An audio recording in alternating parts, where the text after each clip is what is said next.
happy to be bringing it to Manila. It's always going to be special performing at home. I think the audiences are going to have such a good time. And the concert's officially sold out. So we're very happy. It sold out so fast. I think the tickets were out in a matter of a few hours. Boom, they were gone. Oh my gosh. I'm stunned. I'm shocked. I'm grateful. I'm extremely elated. I'm happy that it turned out the way that it did. But I'm really, really shocked. Happily shocked.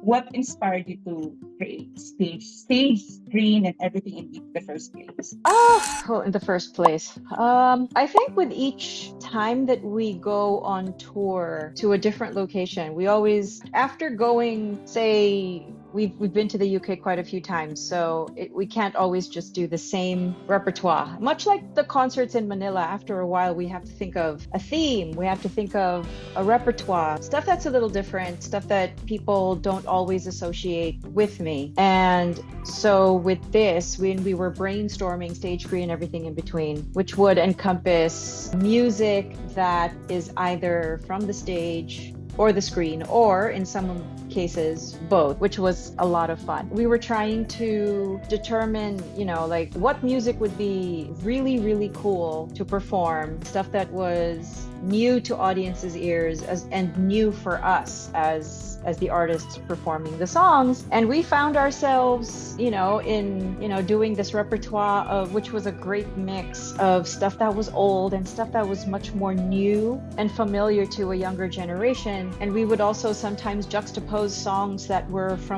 something from an old film and then something from a newer one, and put those things together and how all of that made sense. And, I think we did 8 shows in the UK, and all of us just had such a good time. It was music that we, that was so familiar to us from films that we had seen, movies that we had seen as children or as adults, whether younger adults or older adults, and stuff that kind of took us by surprise that we didn't know how this was going to sound. And then once we got into the rehearsal space, it was like, oh my God, this is like the coolest thing to do this song. And so even rehearsals were fun. And I really always looked forward to performing the concerts. It was always just so much fun. So I'm really happy to be bringing it to Manila. And to go back to your question, how did this come about and why did we even do it? I mean, why not? Why not just put together a whole bunch of songs that will be fun to sing, and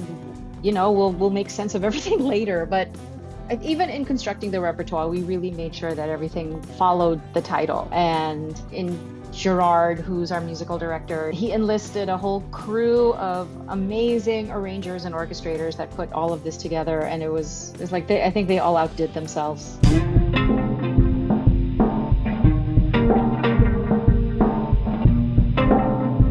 I think the audiences are going to have such a good time. And the concert's officially sold out. So we're very happy. It sold out so fast. And even my friends were like, wait, what happened? We can't get tickets. And it's been a minute since I've done a concert. So I'm happy that it turned out the way that it did.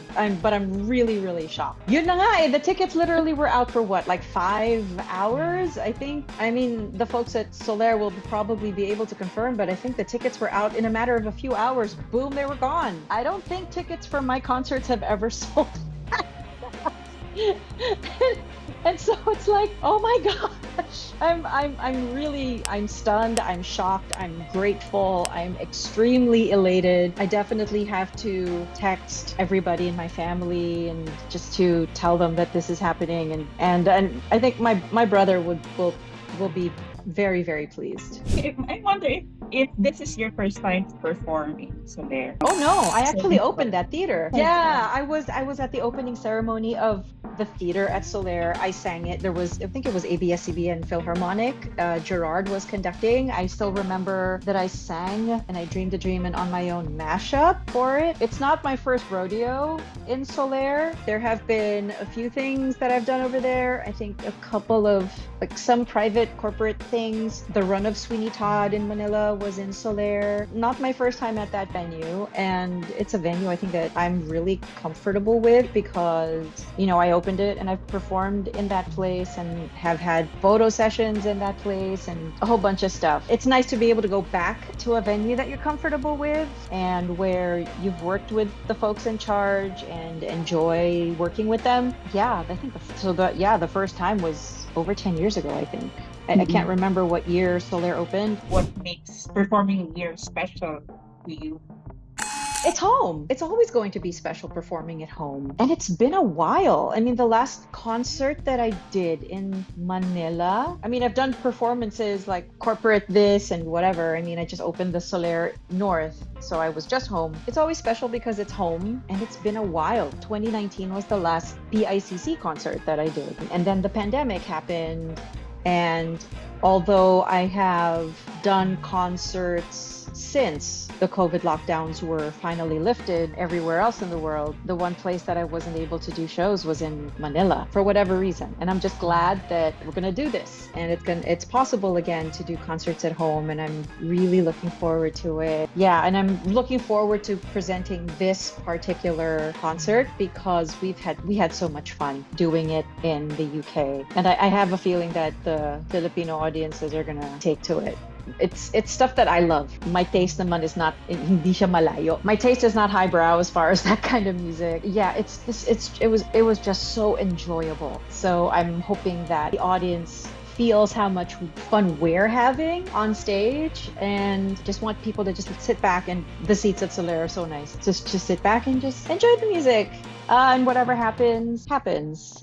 I tell stories, I sing, tell some more stories and sing some more, and try to keep the atmosphere light and fun. It's not a serious concert. It'll just be fun. I've read some articles about your show in London, and I looked at the set list and all. I wonder if you're gonna tailor the set list or the repertoire you're seeing here in to the Filipino audience, or is it going to be different from your shows? We might nip and tuck here and there. And also we have to consider that it's the Christmas season in the Philippines. Chances are, if anything gets thrown out, it will be so that we can accommodate, a couple of tunes so that are Christmas songs, and that's it. But I think the set list will remain mostly intact. I don't think there's going to be much of a difference.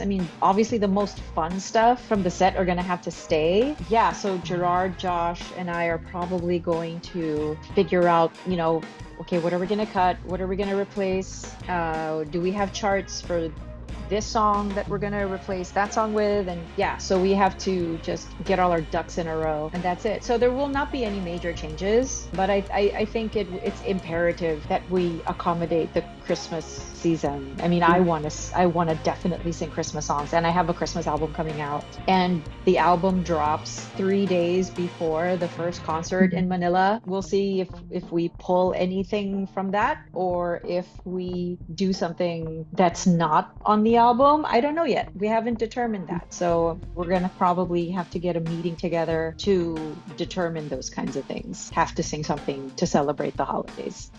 How has your approach to performing evolved? I don't think my approach per se has changed. I think, I'm still, for me, I go through words backstage before setting foot, especially if I'm doing a musical and there are no such things as teleprompters to help you. I have to review things like a couple of minutes before, just to make sure I have the lyrics in my mouth and in my brain. And I try not to stress out, but that doesn't usually work. I still end up getting anxiety.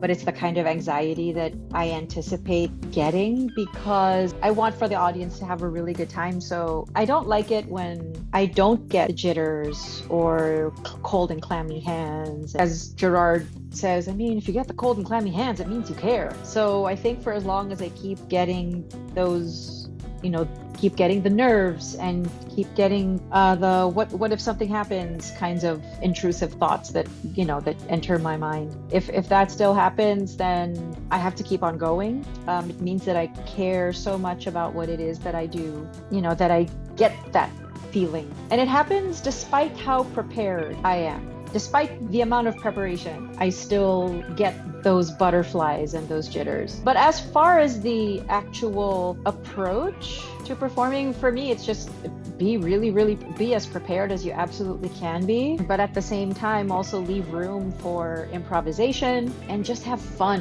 And I think the older that I'm getting, the more fun it is, because it stops being about trying to be a people pleaser through a performance, and it's just really about trying to create something beautiful that an audience will be able to take home with them. It's an ephemeral, fleeting medium, live performance, and it's such a unique thing in that way. And even if you take out your phone and try to record a performance, it doesn't preserve it in the way that your mind and your heart does. It's very special, and I try to approach it with preparedness and a sense of fun, a spirit of just gratefulness that I'm still able to do this for however long I can. And what else do you want to do? For me, it's not so much what else do you want to do. I mean, I just want to keep doing what it is I'm doing. I don't have any lofty goals at this point. I mean, when you start off doing a hit West End and a hit Broadway show, I mean, where do you go from there? I don't know that it's an upward trajectory that I'm aiming for. I think I'm just aiming for a really comfortable plateau. Just being able to continue what it is I love to do. I mean, it is a career, so it is a job, and to do it to the best of my ability. That's it. It doesn't get more straightforward than that. So for me, it's just, I just want to be able to, have the energy to get up on a stage and to do shows where I feel like I'm challenged, but not burnt out.